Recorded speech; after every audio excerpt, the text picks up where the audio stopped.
तो गुरुदेव, राम नाम, राम कथा, श्री भरत और श्री हनुमान जी, ये गोस्वामी जी के प्रेरणा के 5 स्रोत हैं। श्री भरत के विषय में उनका कथन जो अयोध्या कांड के अंत में आपको पढ़ने को मिलता है, और उसमें आप यह प्रश्न सामने रखते हैं कि यदि श्री भरत का जन्म न हुआ होता तो किन वस्तुओं की कमी रह जाती, किन वस्तुओं का अभाव रह जाता।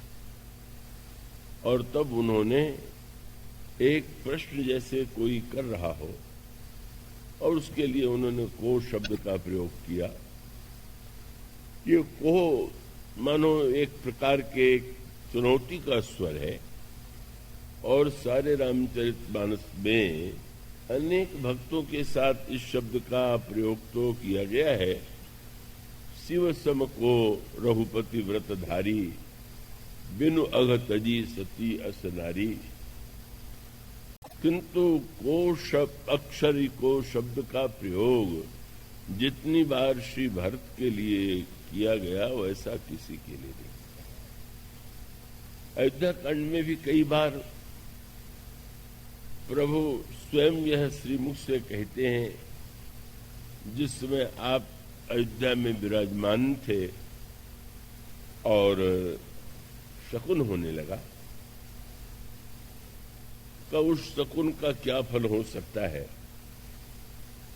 इस पर अलग लोगों के, भिन्न भिन्न लोगों के मन में अलग अलग बातें आई।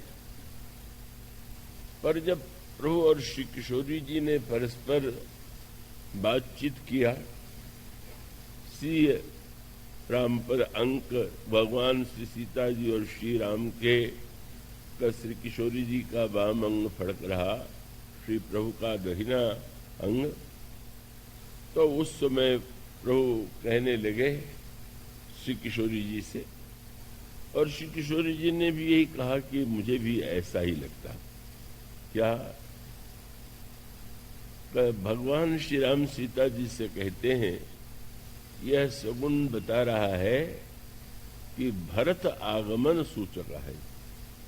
बहुत दिन से ननिहाल से भरत नहीं आए, तो नेत्र फड़क करके बता रहे हैं, राम सिय तन अंग जराए, फर कहीं मंगल अंग सुहाए। भरत आगमन सूचक है। कोई सूचना नहीं थी, कोई पत्र नहीं था, पर प्रभु ने कहा कि मेरे जीवन में कोई मंगल और शुभ का जो रूप हो सकता है वो केवल यही है कि भरत आ रहे। क्यों? बोले भरत सरिस प्रिय को जग माही। कहते हैं नेत्र दाहिना फड़के तो किसी प्रिय का दर्शन होता है, और भरत के समान तो मुझे कोई प्रिय है ही नहीं, इसलिए यही सगुन फल दूसरा है। इसे छोड़ करके इसका और कोई फल नहीं हो सकता। यद्यपि ऐसा हुआ नहीं, पर भगवान श्री राम किस तरह से श्री भरत का चिंतन करते हैं और श्री भरत के प्रति उनकी क्या भावना है, वो इन पंक्तियों में झलकती है। तो इसलिए को शब्द प्रभु भी यही कहते हैं कि श्री भरत के समान कौन हो सकता है। और जब गोस्वामी जी अयोध्या कांड का समापन करने लगे तो उन्होंने बार बार एक ही इस अक्षर शब्द का प्रयोग करते हुए पूछा। पहली बात तो उन्होंने यही कही कि संसार में भक्त भी अनेक हुए हैं, भविष्य में हो सकते हैं, वर्तमान में भी है, पर प्रेम की परिपूर्णता जिसे कहते हैं, प्रेम का अंश तो किसी किसी भक्त के चरित्र में दृष्टिगोचर होता है, लेकिन प्रेम की परिपूर्णता का दर्शन अगर भरत का जन्म न हुआ होता तो विश्व में नहीं, विश्व के सामने नहीं आ सकता। सिय राम प्रेम पीयूष पूर्ण, होत जन्म न भरत को। फिर दूसरा, फिर ऐसी शब्द का प्रयोग फिर वो दूसरी पंक्ति में करते हैं। उन्होंने कहा कि बहुधा माना जाता था कि गार्हस्थ जीवन में घर में रह करके व्यक्ति घर के कार्य का तो निर्वाह कर सकता है, पर काम काज में भला राम काज कैसे हो सकता है। वो तो वन में जो निवास करने वाले मुनि हैं, जिन्होंने भौतिक वस्तुओं का, परिवार का त्याग कर दिया है, वो तपस्या कर सकते हैं। पर उन्होंने कहा कि श्री भारत का जो चरित्र है यह बताता है कि नहीं, मुनियों के लिए जो अगम साधना है वह भी श्री भारत के ही जीवन में दिखाई देती। मुनि मन अगम सम नियम जम दम विषम व्रत आचरत को, कौन ऐसा आचरण करके दिखाता।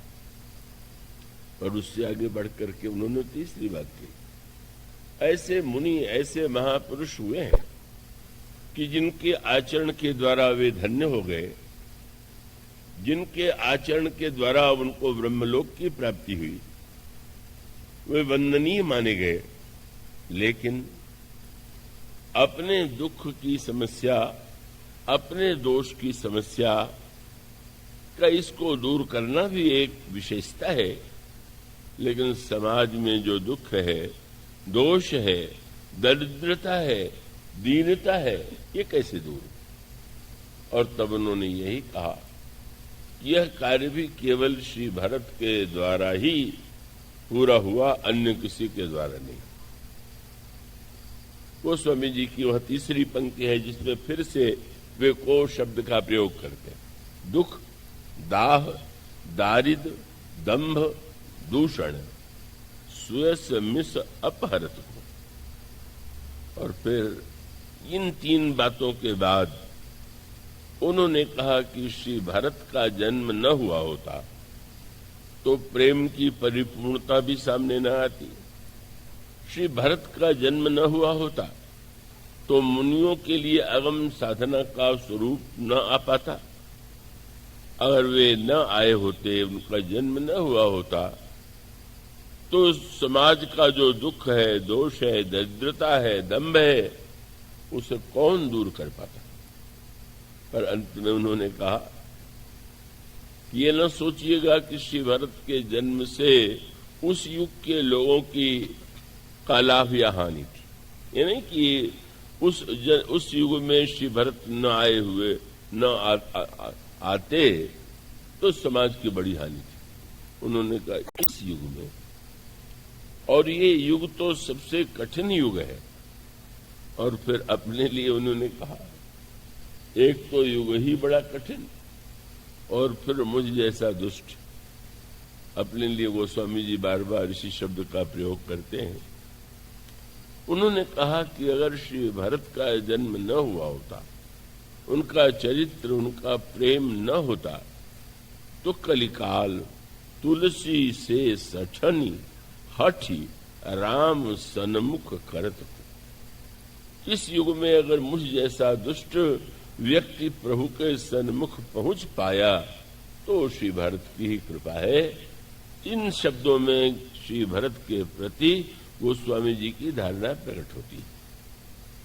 और तब जो राम राज्य की धारणा, जो कल्पना महाराज श्री दशरथ के हृदय में थी पर जिसे वे साकार नहीं कर पाए, उसे पूरा नहीं कर पाए, का उसे साकार रूप किसने दिया।